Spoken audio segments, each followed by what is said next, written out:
everybody, welcome back to another episode of Ronin TV.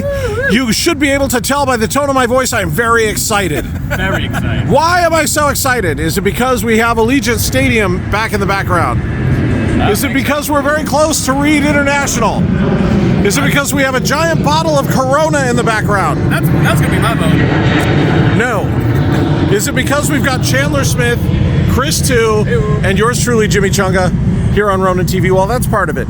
But the real reason I'm super excited about this is because the three of us, Chris, Chandler, myself, have wanted to go to this place since we moved here. Yeah, long time. Yeah. Long time. Where are we? We're in the beautiful industrial area of Las Vegas, but if I turn the camera around, we are at the Shelby American Plant Museum. What do we call this? It's technically a museum, but it's also a plant that they do work out of, so it's kind of called the Shelby Performance Center. Okay. It's distribution for some of the Shelby parts. Okay. And it also holds the big chunk of the Shelby Museum. We are going to the Shelby Museum. Not only are we going, we're going as VIPs. Hey, backstage passes. Yeah, so this is, if you like cars, if you like American history, you're going to love this episode of Ronin TV. It's a little bit different from the standard fare, but that's a good thing, right? Right. So come along with us. We're going to go check out some of the coolest cars in the history of the world. Yeah. USA. Yeah. USA. USA. Hey. Hey. Now wait. Now what are you saying? So we're all chanting USA, USA. We walk 5 feet, and you're like, Well, basically, like the whole Shelby thing, it's famous for the Cobra. The Shelby Cobra is right, and the Mustang Cobra. And Yeah. But originally, the AC Cobra was actually a British car, and AC was a company from London that. What, really? Carroll Shelby came over and. I feel hoodwinked. 10 miles, and they put a 289 small block in it, and that's where the Shelby Cobra came from. So in the UK, British and American kind of mix. It's kind of like Ronin TV, British and American. Right? UKSA. Yeah. Man, we've got some cool cars back here. Holy cow, we haven't even. Car show. They're doing like some sort of meetup or something like that. 9 in the morning. They've got all the cars out perfect. That is some ambition. Like, I'm not doing anything at 9 in the morning unless we get VIP. Saturday. There are some Camaros here. I'm not sure But there are why. Camaros here. But there's Camaros, there's the Mustangs. I'm sorry. Lots of Shelbys. You go to a Shelby Museum in a Camaro, that's like going to a Yankees game in a Red Sox jersey, right? It's just, you just don't do it. It's just frowned upon. Yeah. Let's go check out the museum. Social faux pas. Yeah, man himself. Yeah, this is definitely more American than I think you want it to be. He's in a cowboy hat. Yeah, the chicken farmer himself, Carroll Shelby. Carroll Shelby, the man, right there. Yeah, this is the entrance. This is the entrance to the Carroll Shelby Heritage Center. Let me see if I can come around here. The sun is very bright today. So cool already. Yeah, I'm already impressed, and we haven't even entered the. That's cool. All right, so we've been in here for 2 seconds. The people are the nicest people. These are the nicest, kindest people ever. Cool. Just so welcoming and, so far so good. This gift shop is insane. Look at this. Yeah, this is really cool. If you're into anything Ford and Shelby, Or just cars in general. I don't think you're going to find as much merchandise at one place. We're spending some money. Here's the cool thing, it smells like a shop. Like you walk in and it has this. It's rubber. You've got the smell of rubber, the Rubber and concrete, oil and grease. Just yeah. And we got a wristband. Like we walked in, they just handed these. That means we're in a club. Yeah. We're in a club. I'm We're the only one of us that owns a Ford. this guy. It's me. Chandler owns a Mustang. GT. That's Yeah. right. Yeah. That's right. Absolutely. Look at this place. Just pan this around here. Oh, this is just cool. And these three ladies are the nicest ladies ever. Good morning. Where do we have him fooled? I wasn't expecting this much merch. No, not even close. This is I don't know what I was expecting, but this is really cool. These jackets, these are vintage jackets from like the Ford vs Ferrari era. Oh, these are vintage The bags, jackets? It's like the bags and. Oh, wow. So this is the Ford versus Ferrari era stuff? Is that what you're That saying? kind of thing, like probably in the 60s, early 70s. It's a very much of a. Oh yeah, see, I love this. So these are 400. $400, which for that is actually not bad. Yeah. The pit shirt's 198, and then obviously you've got the blue jacket. So I've always been into cars. When I was a kid, my dad took me to meet a guy, two guys. The one guy had just won the Indy 500. His name was Rick Mears. Oh, wow. And my dad, through his job, took me to meet Rick Mears, and I met the guy that Rick Mears worked for, a guy named Roger Penske. Oh, legend. Wow. Okay. The legend, That's Roger huge. Penske. And this was one of those cool, almost like Make-A-Wish moments, although I was fine. It was just one of those things. But they had a mini Roger Penske team racing jacket, windbreaker, coat, and shirt, and I got all of them. And I wore those until there was nothing left. That is You know, they were like 10 sizes too small. I didn't care. It didn't matter. I still wore them until there was nothing left. This store is It's massive. like track jackets, yeah. Oh, I want that. So cool. It's like microfiber. What is that? It's very light. It's really lightweight. It's like a light. microfiber. Oh, yeah. How much is that? There's no price tag on it. No, There's no price tag. Yeah. That's Doesn't why you know it's matter. expensive. Yeah. Yeah, it's weird seeing Shelby stuff in red because Shelby blue is such a thing, right? But yeah. Oh, this stuff is so cool. I found the coolest thing here. I found You did? hands down the coolest thing. Okay. Ready? Ready? Yeah, what is A it? Shelby Bluetooth mouse. I want that. Yeah, me too. You joke. I want that. Look at that. That's really cool, actually. And they got it in black and blue. Okay, I will be buying a Shelby pen. Look at the notebook. You need a new We're notebook. all Okay, huge so with a notebooks Cobra. here. Wow. That's really nice. Come on. It's a Leather. It's leather. $12.95 for That's that? it. You're buying one of Replica these. helmets? Yeah, I'm definitely buying one of those. What's the helmet like? A replica race helmet for $75. Wow. What is this? Look at that. We should have shown up a lot earlier. Yeah. That is crazy. That is gorgeous. Oh, there it is. The That's the, was that the Le Mans car? yeah, that's the Ford GT40, the one Le Mans. Well, Yeah, I think that's it's meant right. to be the one Le Mans. So. Oh, wow. How much is that? So they're, These oh, are $6. $6, yeah. $6. That's pretty nice. Wow. And they've got a ton of them. Is it anything more American than a Shelby shot glass from Vegas? No, in fact, Holy I think crap. you need that, Chris. I may need that. Look at that. That's the nicest blue as well. That's the Shelby blue. That's gorgeous. Look at the color of that. So this is kind of stupid, but it really is fantastic. The color of this thing is, I'm sure it's, well, That's like magical. You need to yeah, wrap it's your weird. car It's in really this. I know, I do. You need to wrap your car in this. People still got the simulator. We used to have the Shelby. They have a simulator. They used to. It used to be in that corner over there. I saw it online on a couple of other videos, but I can't see it here. So. well, let's I'm not look. sure if Let's go look, see if they have a simulator to drive a Shelby. So he's British. Chris is British, and I think he needs a cowboy hat, right? I need a Carroll Yeah, Shelby right. hat. That's what I need. You need to, oh, this is the Carroll Shelby Stetson hat as well. It's actually Stetson. Yeah. I don't know. What do you think? That's So now do your American voice. fresh creamery butter. You're not supposed to say that. You're supposed to say something about Carroll Shelby. See? Yeah. Can you say something about Carroll Shelby in American? Smooth Carroll Shelby. So let's start talking about Carroll a little bit. He was born in 1923 in Leesburg, Texas. I had no idea where that was. I had to Google it. It's between Dallas and Louisiana, closer to the Louisiana side. That's also where he's laid to rest. At the age of 3, he would be in a horse and wagon with his dad to deliver the mail. And he would tell his dad, "Whip it, make that horse go faster." So at the age of 3, he was already wanting to go. At the age of 7, they realize he has a heart condition, and that plagues him throughout his whole entire life.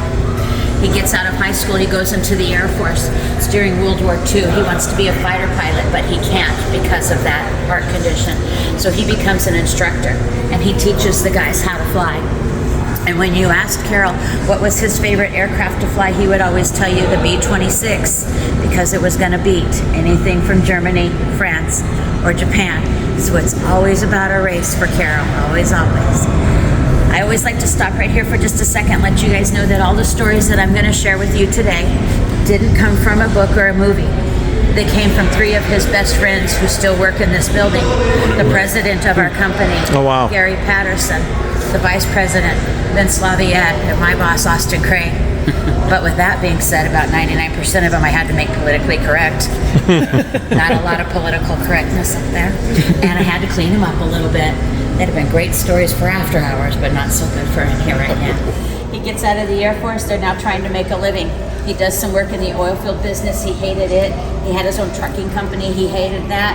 And so the next logical thing for him to want to do when he wants to run at 180 miles an hour at Le Mans, the next job he should have would be raising chickens. Yep. That's what he did. A couple of reasons. First of all, raising chickens allowed him to race. A 9-to-5 job wanted him right there. Chickens could care less. But most importantly, the little town in Texas that he lived in was home to the Pilgrim Chicken Factory, so everybody raised chickens. But at this time in life, he is doing a whole lot of racing over in the European countries. So much so that a company by the name of Ferrari comes knocking at the door and says, "Hey man, we're hearing your name everywhere. We want you to drive for us." He said, "That would be amazing. I would love to do that. What are you guys gonna pay me?" And the guy laughed and said, "Pay you? We don't pay people to drive a Ferrari. It is a privilege to drive a Ferrari." Well, after some words that I can't repeat in him that Carroll said, the final words to him was, "I will never drive for you, and neither will any of my friends." And he did not, and neither did any of his friends. He originally goes to Chevrolet to get a motor. They shot him down. They didn't even want to talk to him. So the next place he goes is Ford. And Ford's like, "Heck yeah, we'll help you out. Here we go." So he gets that first motor from Ford. And by the time he got all the pieces gathered up to build that first car, it took him 1 day to build a car. Now that's really quick. My guys are really fast, but they're not that fast. They're 30 days fast. And one of his friends said, "So Carroll, what are you going to name your car? What are you going to call it?" He said, "I'm going to call it a Cobra." And they all started laughing at him because they thought that was a ridiculously stupid name. And they said, "That's just dumb. Why are you going to call it that? You're on the beach of Southern California. There's no Cobras here." He said, "Nope.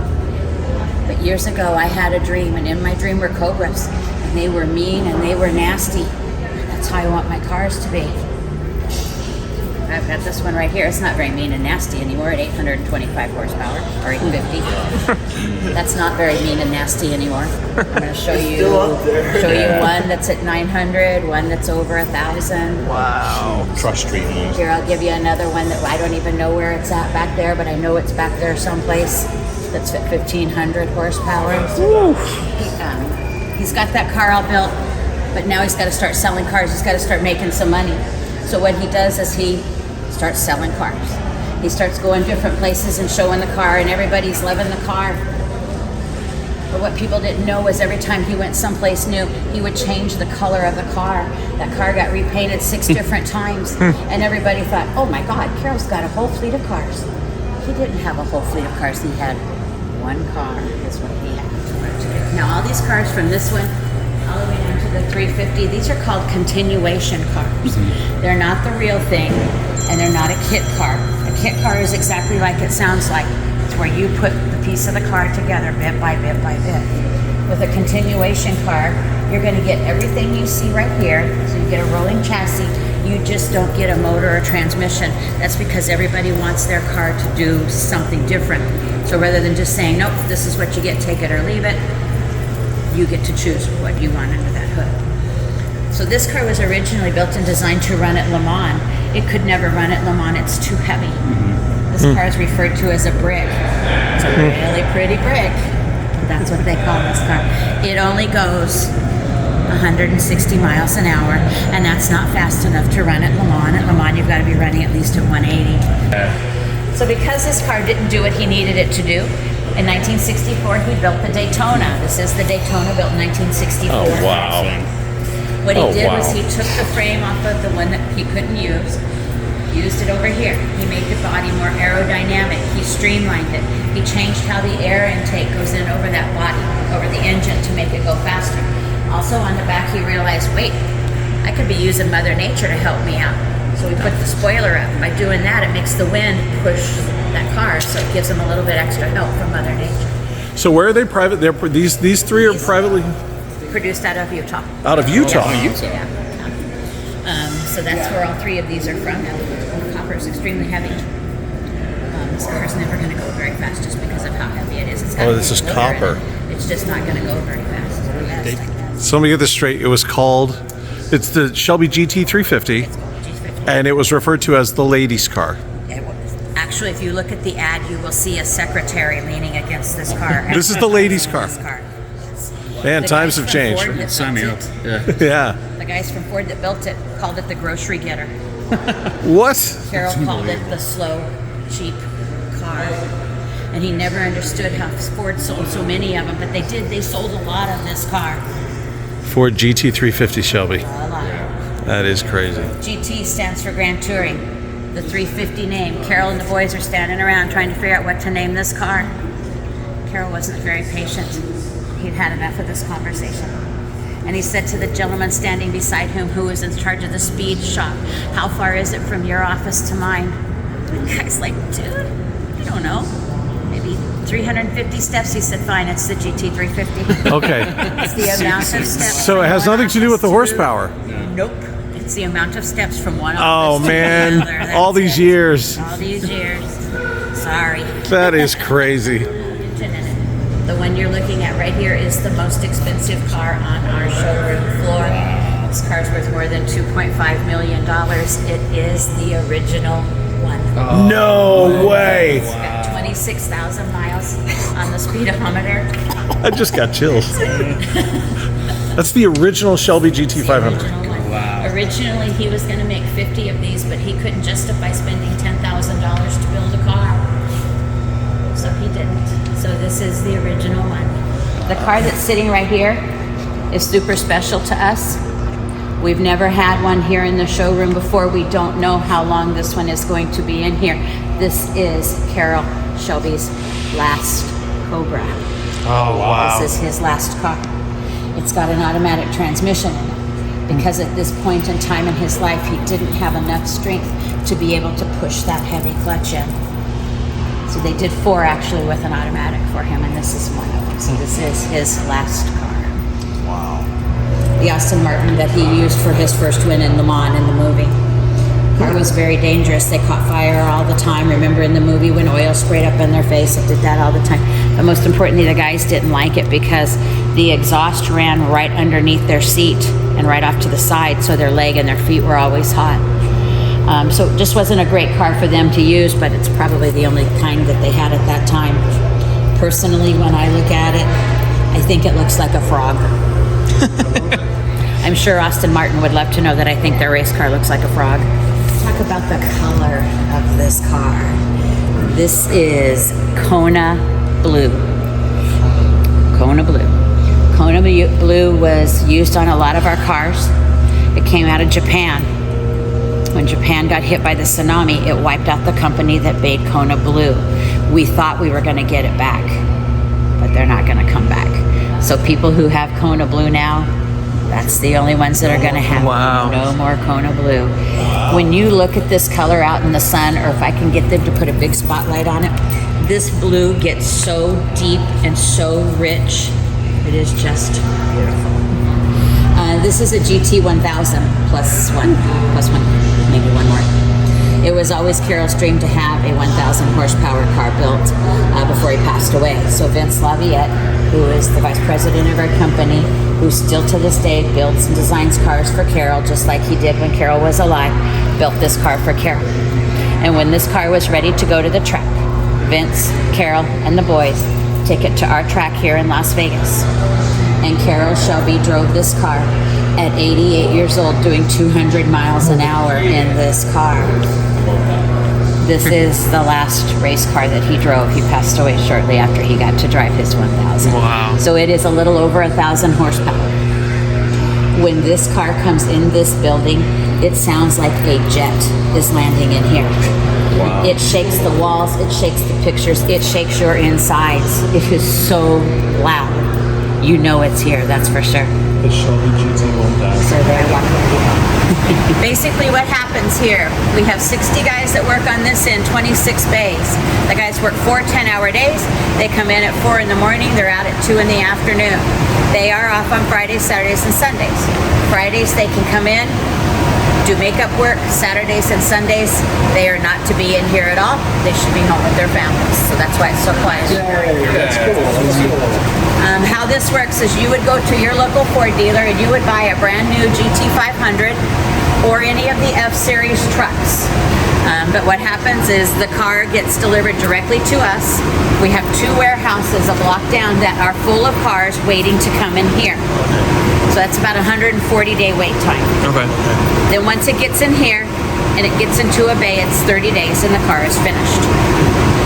Everything is done right here. Nothing gets outsourced. So let's say you want new interior in your car. Maybe you want racing seats. Maybe you want your seats to say Susie loves Tommy or whatever. And they can do all of your interiors done here. All body work is done here. This is where your car is going to get new bumpers, new fenders, a new spoiler. Everybody gets a new hood because now there's so much awesomeness that the old hood can't hold it. So you get a new hood. This is also where the wide bodies are done. The wide bodies were designed by Vince in 2007, and they can only be done here. So as part of the VIP tour, you get to sign the wall in the actual shop. And you can see there are tens of thousands of signatures. Okay, so somebody... So check this out. So somebody had far too much time on their hands and actually drew a Mustang on here. You should sign over the top of it, just to be that guy. No, I don't want to be that guy though. No, you don't want to be that wanna be guy. that guy. Let's see, where are we going to have you sign, Chris? You're going to sign first. Maybe somewhere. I'm not like 6'4" and an ex kind of hockey goalie. And I am the shortest person here. I'm actually shorter than the tour Should we guy. do the wall, should we just do something like right over here, or what are you thinking? We're silver as well, so there's I'm kind of thinking maybe right here, where you've got do it. kind of this kind of minutia right Sign here. your name, mate. You go first. Let's put Ronin whiskey here, and then All right, here we go. there you go. Happy little trees. Make it big. Make it big. There you go. 2 hours later. There it is. Love it. All right, I'm gonna sign right All here. right, so we're about halfway. We're right smack Here we dab in go. the middle of the pony wall. Boom. Chandler Smith, sign on the wall. Chris All 2. right, okay. And here we go.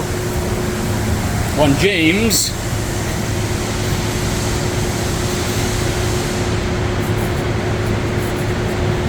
Woo! There we go. Yay! So cool. We want to give a huge shout out to Renee, Awesome. our tour guide. So knowledgeable. Yeah. So much fun. We've been invited back Yes. to the Shelby Museum to interview the people who run it, the VPs. The president of Shelby and possibly the chief designer. Yeah, I just said the Shelby Museum. No, the Shelby Company. Shelby We've been Company, invited back to. There's no big deal. So there will definitely be more coming from our friends here at Shelby in the future. In fact, we've requested to go back and look at the cars as they're being made and spend some time with the leadership of the company. And we've been granted access to all of that. So it's going to be very cool. So here's the deal. We all got these. These are the VIP goodie bags. So These you are the pay VIP goodie $50. bags. This is what you get. So again, $50 got us the VIP entire tour and the goodie bag. Chris, what's in the goodie bag? So I'll go first. All right, we have The Shelby baseball hat, which is really cool. Ooh. And it's in the racing blue, and it says VIP on the side, just so that Chris will never forget. Chris, like oh, a and he's big got the American flag. Well, you've got a big head as well. Yeah, so Pretty- we'll big have big heads here. Yes, so, and then you've got what else also do you have in the goodie Shelby bag? glass. I'm gonna see if I can open this here. So it's like a pint glass kind of thing Look at that. And it's like with a Shelby metal- badge on the wow. front. Yeah. Oh, that's cool. That is so sick. And then there is a Shelby coin. You get a commemorative coin. Yeah, it's signed by Carroll, obviously post-heart transplant and kidney. Oh, man, yeah. I'll let you find out because So now, what was that about the signature? Well, I mentioned Explain about- that again. He changed his signature as life went on, so he basically put the single line with the kind of ampersand in the middle. Yeah. The two slashes through it. It meant that he basically had the heart transplant and then a new kidney. So that was a code to tell like where in his life he had was, seen the. Yeah. Oh, that's very cool. Second chances is what he was saying. Oh, so that's a second chance. Yeah. Oh, that makes perfect sense. Yeah. That hat looks fantastic. It feels on really you. comfortable as well. Does it really? The one I was wearing was really itchy. This feels really good. It's gorgeous, mate. I'm throwing mine on You're right now. putting yours on. So we're gonna wrap this one up. We're gonna go shop. Yeah, We're gonna go buy some merch. There's so much stuff here to look at. Lots and lots of stuff. This is was unexpected, and I couldn't be more excited. So thanks everyone for checking this one out. Be sure to give us a big like and subscribe. If you would, please ring the notification bell so you don't miss a minute of the fun. And be sure to check out the Radio Ronin podcast with this guy. and with our good friend Greg Pascal, the Butterscotch Panda, as well. Thanks, everybody. We'll see you on the next one. See ya. Later. Bye.